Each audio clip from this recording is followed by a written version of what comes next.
कक्षा 9 के बच्चे ध्यान देंगे। मैथ में आपका चल रहा था दो चर वाले रैखिक समीकरण पार्ट थ्री में 3 प्रश्न हो गया था। चौथा प्रश्न आज देखिए। प्रश्न है, एक नगर में टैक्सी का किराया निम्नलिखित है। पहले किलोमीटर का किराया 8 रुपया और उसके बाद की दूरी के लिए प्रति किलोमीटर का किराया 5 रुपया है। यदि तय की गई दूरी x किलोमीटर हो और कुल किराया y रुपया हो तो इसका एक रैखिक समीकरण लिखिए और इसका आलेख भी खींचिए। प्रश्न में कह रहा है पहले 1 किलोमीटर का किराया 8 रुपया है और शेष जो दूरी है उसका प्रति किलोमीटर किराया 5 रुपया है। यानी 1 किलोमीटर का किराया नियत है 8 रुपया, उसके बाद 5 रुपये प्रति हर किलोमीटर के हिसाब से किराया देना पड़ रहा है। प्रश्न में कह रहा है कि यदि तय की गई दूरी कुल x किलोमीटर है, कुल दूरी x किलोमीटर तय किया जा रहा है, तो आपका शुरू का किराया 1 किलोमीटर का तो 8 रुपया हो जाएगा। शेष जो दूरी बचा x -1, कुल दूरी x है, ध्यान दीजिएगा, कुल दूरी x किलोमीटर है। अब 1 किलोमीटर कम हो जाएगा क्योंकि 1 किलोमीटर का किराया 8 रुपया लग रहा है, तो शेष जो दूरी होगा x -1 हो जाएगा। यानी 8 प्लस हो जाएगा x -1 और इसका किराया 5 रुपये प्रति किलोमीटर के हिसाब से। 8 रुपया 1 किलोमीटर का किराया। शेष दूरी कितना बचा? कुल दूरी x किलोमीटर है और 1 किलोमीटर कम हो जाएगा तो x -1 शेष दूरी हुआ और यह 5 रुपये प्रति किलोमीटर के हिसाब से यानी कुल किराया हो जाएगा 5 गुणे x -1, ये 5 रुपये के हिसाब से अब प्लस 8 रुपया और कुल किराया दिया है y रुपये। कुल किराया कितना है? y रुपया। अब इसको हल करके एक समीकरण बनाया जाएगा। 8 प्लस 5 का गुणा 5 एकम 5 बराबर 8 में से 5 गया 3, 5x प्लस 3 बराबर y, या y बराबर 5x प्लस 3। ये दो चर में एक रैखिक समीकरण बना। इसको आप ऐसे भी लिख सकते हैं अथवा करके 5x माइनस y प्लस 3 बराबर 0। अब इन समीकरण की सहायता से आपको एक आलेख खींचना है। आलेख खींचने के लिए बताया गया था कि हम एक सारणी बनाएंगे दो चर में, एक में x और एक में y। ये x है और ये y, ये 3 कॉलम, इसमें कम से कम 3 कॉलम बनेगा। अब x के विभिन्न मान लेकर हम y का मान निकाल लेंगे। अगर x का मान 0 रखा जाए तो y का मान हो जाएगा 3। यदि x का मान 1 रखा जाए तो y का मान हो जाएगा 5 एकम 5 3 8 हो जाएगा। अगर हम y का मान 0 रख दें, y का वैल्यू 0 रख दीजिए, या x का मान -1 कुछ भी रख दिया जाए, कोई दिक्कत नहीं है। y का मान 0 हम ले रहे हैं, तो y का वैल्यू अगर 0 रखा जाए तो यह आपका समीकरण हो जाएगा, x का मान हो जाएगा 5x बराबर -3 यह पूर्णांक में नहीं हो रहा है तो इसलिए y का मान छोड़ दीजिए। आप लोग कोई दूसरा मान ले लिया जाए, x का मान -1 ले लीजिए। अगर x का मान हम -1 लेंगे तो 5 एकम 5 -5 प्लस 3 -2 हो जाएगा y का मान। तो इस तरह से x के विभिन्न मान, कोई भी मान यहाँ लिया जा सकता है, आप स्वतंत्र हैं। तो x का मान जब हम लेंगे तो y का उसके संगत मान प्राप्त हो जाएगा। तो इस तरह से यह बिंदु मिल गया 0, 3, 1, 8, ऋण 1, ऋण 2। इसकी सहायता से आपको आलेख खींचना है। अब हम ग्राफ पेपर पर या अपने कॉपी पर x अक्ष, x डैश अक्ष, y अक्ष, y डैश अक्ष, इसमें ये मूल बिंदु होता है। दाहिने तरफ धनात्मक संख्याओं को लिखा जाएगा और बाईं तरफ ऋणात्मक संख्याओं को। 0, 1, 2, 3, 4 कुछ भी आप लिख सकते हैं। उसके संगत अब इधर y का मान ऋणात्मक, x का मान -1, -2, चलिए यहाँ -1 तक ही है, -2 तक हमने लिख दिया। अब y अक्ष पर जो है ऊपर धनात्मक मान 1, 2, 3, 4, 5, 6, 7, 8 ये दूरियां समान होनी चाहिए। किसी भी अक्ष पर लिया जाए दूरी हमेशा समान होना चाहिए। अब y अक्ष पर नीचे की तरफ ऋणात्मक संख्याओं को -1, -2, -3, -4, -5 जो भी हो। अब पहला बिंदु आपका है 0, 3। यहाँ बिंदु आप लिख सकते हैं 0, 3, 1, 8, -1, -2। पहला बिंदु 0, 3 यानी x अक्ष पर 0 और y अक्ष पर 3। तो x अक्ष पर 0 और y पर 3 यानी यहाँ पर आपको बिंदु पहला मिलेगा। ये हो गया 0, 3। दूसरा बिंदु 1 और 8 यानी x अक्ष पर 1 और y अक्ष पर 8। तो x अक्ष ये है 1 और y अक्ष पर 8 यानी यहाँ पर मिलेगा। ये आपका होगा ऐसे। ये दूसरा 1, 8। तीसरा बिंदु -1, -2 यानी x पर -1 और y पर -2 यानी यह आपका बिंदु मिल जाएगा यहाँ पर आ जाएगा -1, -2। ये तीसरा बिंदु -1, -2। अब इन बिंदुओं को हम मिला देंगे।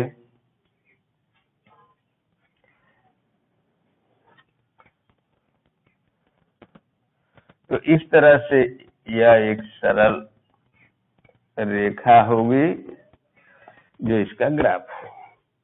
तो ऐसे आपको खींचना है। ये चौथा प्रश्न था। पांचवा आइए।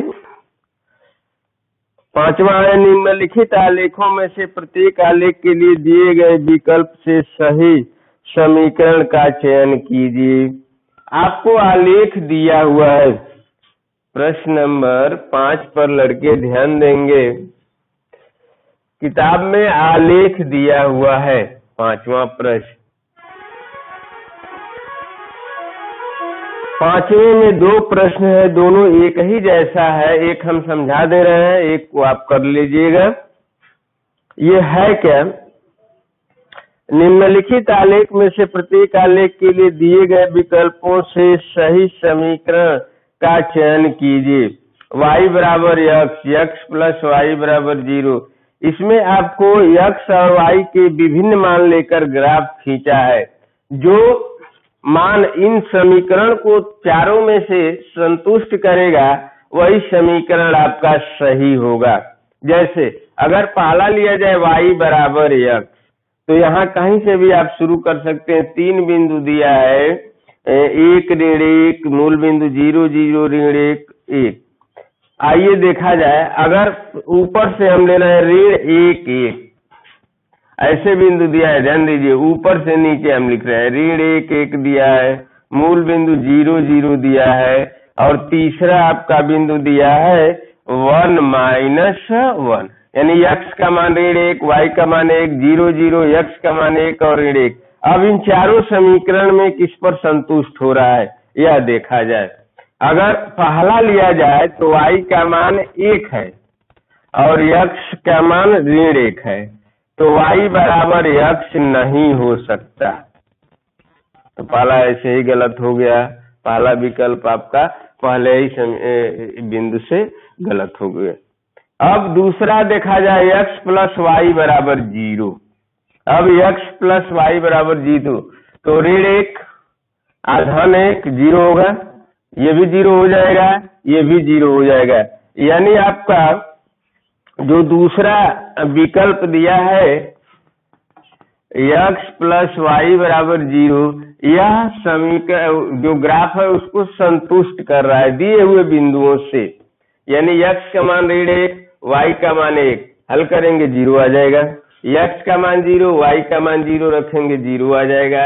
x का मान 1, y का मान 1 रखेंगे 0 आ जाएगा। इसके अलावा और दो समीकरण दिया, उसमें आप रख कर देखेंगे तो इन समीकरणों को वह संतुष्ट नहीं करेगा, आप रख करके देख सकते हैं। तो पांचवें का ये पहला प्रश्न ऐसे आपको करना है। इसका ठीक ऐसे ही एक और पार्ट दिया हुआ है, उसमें भी फिगर बनाया है, सेम इसी तरह से आप देख लीजिएगा। वैसे आप देख भी सकते हैं, अगर पहला लिया जाए विकल्प को तो y बराबर x प्लस 2, तो शुरू में ही y का मान 3 है और x का मान ऋण 1 है, तो ऋण 1 का धन 2 करेंगे तो वो 1 हो जाएगा, ये नहीं संतुष्ट कर रहा है। अब दूसरे समीकरण पर आइए, y बराबर x माइनस 2, तो y बराबर 3 है और x का मान ऋण 1, तो ऋण 1 ऋण 2, ये ऋण 3 हो जाएगा, इधर 3 हो जाएगा, ये भी नहीं संतुष्ट कर रहा है। इसमें तीसरे में आ जाए y बराबर ऋण x प्लस 2, तो y बराबर ऋण x, तो ऋण x प्लस 2 ये 3 है, x का मान ऋण 1 है, तो ऋण 1 और ऋण 2 ऋण 3 हो जाएगा और y का मान 3 है, ये भी नहीं होगा। x प्लस 2 y बराबर 6, x प्लस 2 y बराबर 6, तो x का मान ऋण 1 और y का मान 3, ये दूसरा पहला। इसमें जो है दूसरे का पहले पांचवें का दूसरा भी देख लीजिए एक बार। बिंदु दिया है ऋण 1 3 और दूसरा बिंदु दिया है 0 2 और तीसरा बिंदु आपका दिया है 2 0। अगर हम ऊपर से पहला बिंदु ले ऋण 1 3, तो x का मान जो है, अब समीकरण दिया y बराबर x प्लस 2, तो इसमें रखा जाए ऋण 1 3, तो x का मान जो है ऋण 1 और y का मान 3, ये y है तो y का मान 3, x का मान ऋण 1 धन 2, ये बैलेंस नहीं कर रहा, यानी पहला फाल्ट हो गया। अब दूसरे पर आइए, दूसरे का दूसरा विकल्प दिया है y बराबर x ऋण 2, तो y का मान जो है 3 है 3 और x का मान ऋण 1 है, तो ये ऋण 3 हो जाएगा, ये 3 हो जाएगा, दूसरा भी नहीं सही है। अब तीसरा वाले समीकरण पर विचार किया जाए।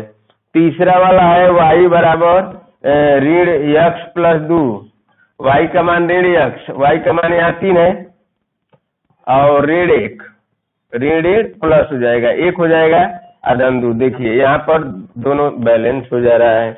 अब इसी तरह से इस बिंदु को भी आप लेकर के इसमें संतुष्ट करा सकते हैं, इसको भी लेकर संतुष्ट करा, तो ये बराबर आ जाएगा। तो इस तरह से आपका जो तीसरा विकल्प दिया है y बराबर ऋण x प्लस 2, ये सही है इसमें। अब आइए प्रश्न नंबर 6।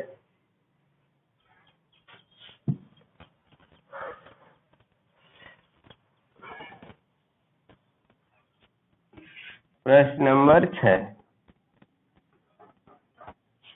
छठा प्रश्न है, एक अचर बल लगाने पर एक पिंड द्वारा किया गया कार्य पिंड द्वारा तय की गई दूरी के समानुपाती होता है। इस कथन को दो चर वाले एक समीकरण के रूप में व्यक्त कीजिए और अचर बल 5 मात्रक लेकर के इसका आलेख खींचिए। यदि पिंड द्वारा तय की गई दूरी 2 मात्रक हो, 0 मात्रक हो, पिंड द्वारा किया गया कार्य बराबर बल गुणे विस्थापन। तो माना पिंड द्वारा तय की गई दूरी x तथा किया गया कार्य y है। माना पिंड द्वारा तय की गई दूरी x तथा किया गया कार्य y है। आपको पता है कार्य बराबर होता है बल गुणे दूरी। कार्य बराबर बल गुणे विस्थापन या दूरी।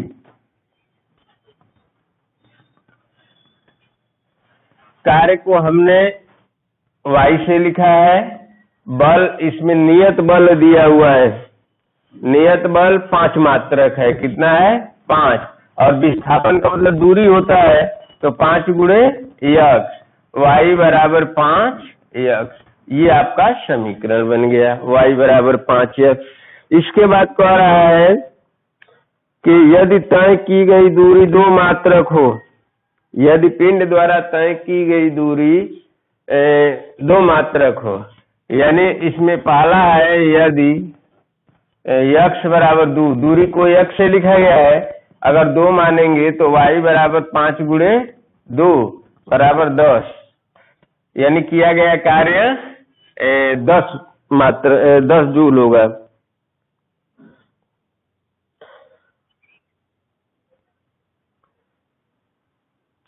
यदि पिंड द्वारा तय की गई दूरी 0 मात्रक हो, इसी तरह से x बराबर 0, तो कार्य बराबर 5 गुणे 0 यानी 0 हो जाएगा। कहने का मतलब ये कि अगर हम तय की गई दूरी x ले तो किया गया कार्य 10 जूल होगा, जूल।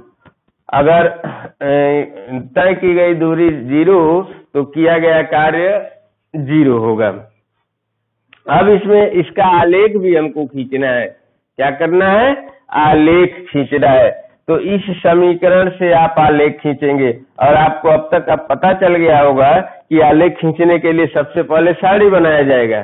तो सारणी हम इस ग्राफ से बनाएंगे, समीकरण से बनाएंगे, एक में x और एक में y, 3 मान।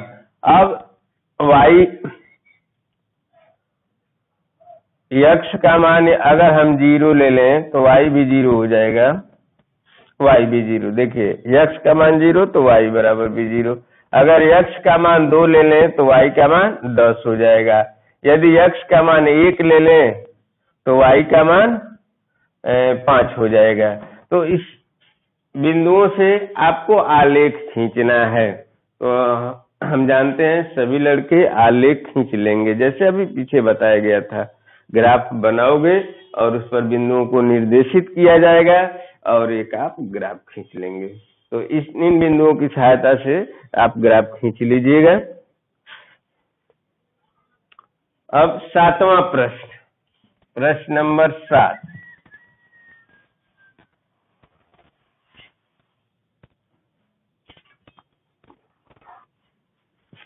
सातवां है, एक विद्यालय कक्षा 9 की छात्राएं यामिनी और फातिमा ने मिलकर भूकंप पीड़ित व्यक्तियों की सहायता के लिए प्रधानमंत्री राहत कोष में 100 रुपया अंशदान दिया। एक रैखिक समीकरण लिखिए जी इन आंकड़ों को संतुष्ट करती हो।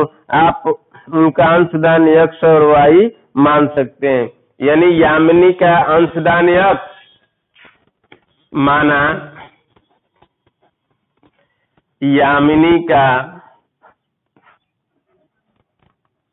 अंशदान x रुपया तथा फातिमा का अंशदान y रुपया है। अब दोनों का कुल मिलाकर के 100 रुपया है, यानी x प्लस y बराबर 100। तो यह एक रैखिक समीकरण बना। अब इससे आपको क्या करना है, ग्राफ खींचना है। तो ग्राफ खींचने के लिए प्रक्रिया वही अब चलेगी, सारणी आप बनाओगे, हम सारणी एक बना दे रहे हैं, आप ग्राफ खींच लेना, x और y। अगर हम x का मान 10 ले लें, 10, तो y का मान हो जाएगा 100 - 10 यानी 90। अगर x का मान 20 लें तो y का मान 80। अगर x का मान 30 लें तो y का मान हो जाएगा 100 - 30 70। अब आप x अक्ष बनाएंगे और y अक्ष। तो x अक्ष पर 10-10, सब पर 10-10 का आप ले सकते हैं। 0 एक खाने को 10 के बराबर मान लीजिएगा, 10, 20, 30, 40 ऐसे, और y अक्ष पर 10, 20, 30, 40 ऐसे। तो इस तरह से आपको बिंदु मिल गया और इन बिंदुओं की सहायता से आप आलेख खींच सकते हैं जैसे बताया गया है पीछे। अब आपका अंतिम प्रश्न और 8वां।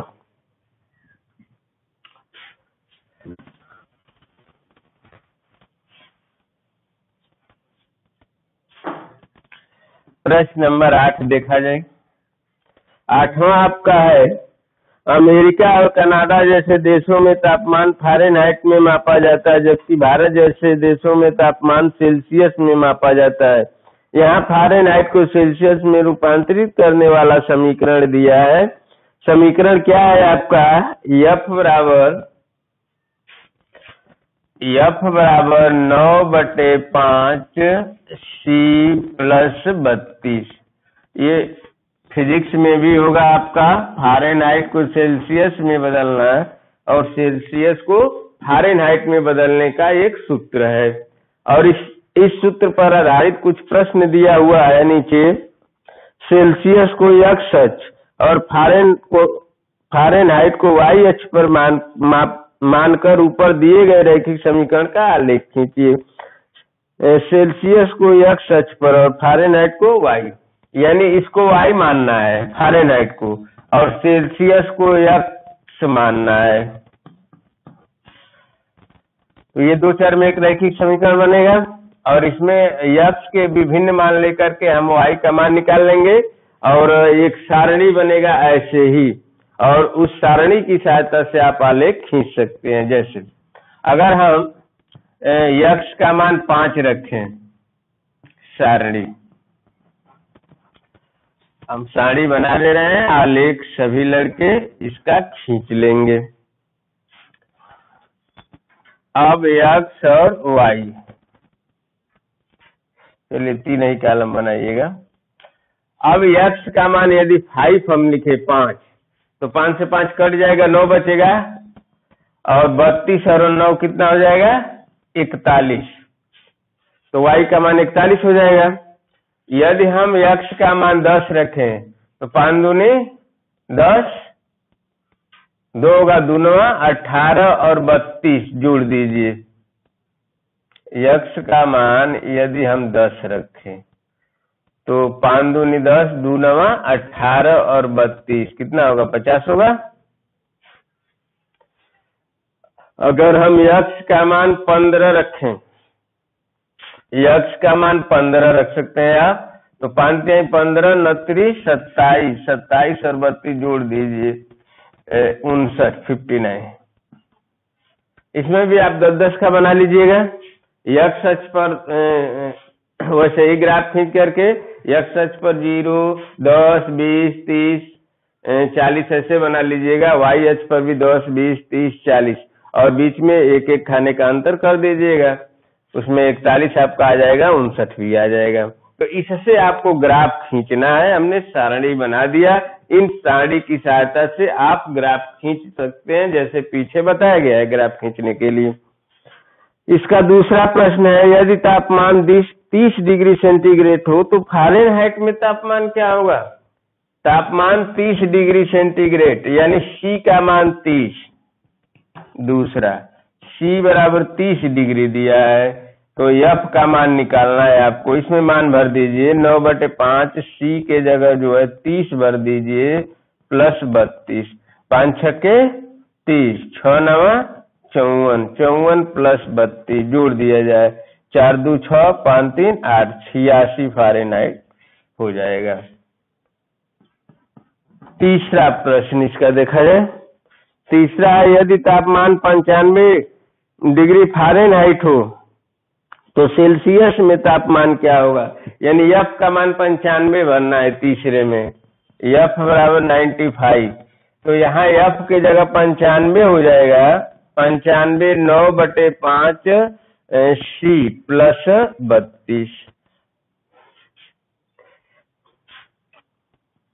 प्लस 32 को इधर कर दीजिए, 95 माइनस 32 हो जाएगा 9/5 सी। 95 से 32 घटा दीजिए, 5 में से 2 गया 3 और 9 में से 3 गया 6, 63 9/5 सी, इसलिए सी बराबर, अब ये तिरिया गुणा हो जाएगा 63 गुणे 5 और ये गुणा है तो भाग हो जाएगा बटा 9, 9 सत्ते 63 7 पचे 35 डिग्री सेंटीग्रेड आएगा। तो इस तरह से इसमें एक मान दिया हुआ है, दूसरा मान पूछ रहा है, तो इस सूत्र में आप रखेंगे आता जाएगा। चौथा प्रश्न देखा जाए इसका। चौथा है, यदि तापमान 0 डिग्री सेंटीग्रेड हो, यानी C बराबर 0, C बराबर 0, तो फ़ारेनहाइट में तापमान क्या होगा। अब C के जगह हम 0 रखेंगे तो F बराबर हो जाएगा 9/5, C का वैल्यू 0 प्लस 32, किसी भी संख्या में 0 का गुणा 0, ये 0 हो जाएगा, यानी 32 फ़ारेनहाइट हो जाएगा F का मान। चौथा हो गया, यदि तापमान 0 फ़ारेनहाइट सेल्सियस, पुनः इसी में F का मान 0 एक बार रखना है, तो F का मान 0 रखा जाए। यदि F का मान 0 हो, यहाँ 0 रख दिया जाए, तो 0 बराबर 9/5 सी प्लस 32, ये प्लस 32 है, इधर आएगा माइनस 32, 9/5 सी। अब इसलिए C बराबर हो जाएगा, इधर लिख दे रहे हैं, C बराबर ये तिरिया गुणा माइनस 32 गुणे 5/9, 5 दूनी 10, 5 तिहाई 15, 1 16, माइनस 160/9। अब इसको भाग दे दीजिएगा, जो आएगा वही आंसर हो जाएगा सेल्सियस में।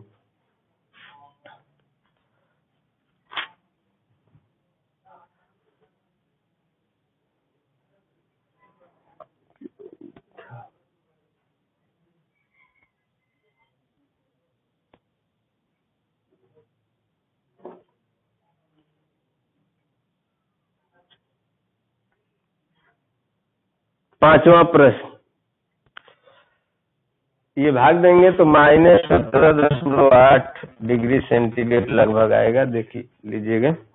पांचवा है आपका, क्या ऐसा भी कोई तापमान है जो फ़ारेनहाइट और सेल्सियस दोनों के लिए संख्यात्मक रूप से समान है, यदि हाँ तो उसे ज्ञात कीजिए। इसमें पूछ रहा है कि क्या कोई ऐसा तापमान है जिसका सेल्सियस और फ़ारेनहाइट दोनों में मान संख्यात्मक रूप से मान बराबर हो। आइए देखा जाए क्या कोई ऐसा मान है। अंतिम प्रश्न 9वां, मान लिया जाए वह तापमान x है, माना वह तापमान x है जो फ़ारेनहाइट और डिग्री सेल्सियस दोनों में बराबर है। अब F का मान भी x और C का मान भी x, तो यह हो जाएगा x बराबर 9/5 गुणे x प्लस 32। अब इसको हल करके x का मान निकाल लीजिए। ये समान चर राशि को आप एक तरफ पक्षांतर कर लीजिए, यानी x एक तरफ कर लिया जाए, तो x माइनस, ये प्लस है इधर आएगा माइनस, बराबर 32। इसका एलसीएम 5 हो जाएगा, 5x और माइनस 9x, 5x में से 9x माइनस करेंगे तो माइनस 4x हो जाएगा। -4x बराबर 32। अब ये तिर्यक गुणा हो जाएगा, या x बराबर 32 गुणे 5/-4।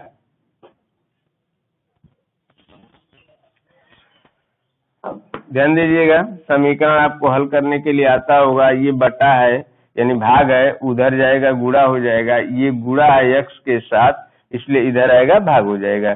4/32 -8 और गुणा करेंगे 5/40 -40, यानी वह तापमान -40 है जो फ़ारेनहाइट और डिग्री सेंटीग्रेड दोनों में बराबर होगा। अब आप उत्तर की जांच भी कर सकते हैं क्या यह सही है अथवा गलत है, यानी F का मान भी -40 रखा जाएगा और C का मान भी -40। अगर दोनों साइड बराबर हो गया तो मान सही है।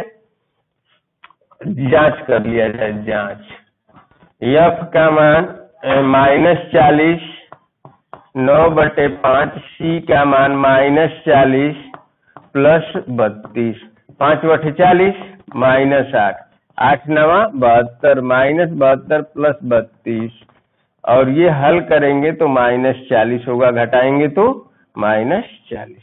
तो इस तरह से ये बैलेंस होगा।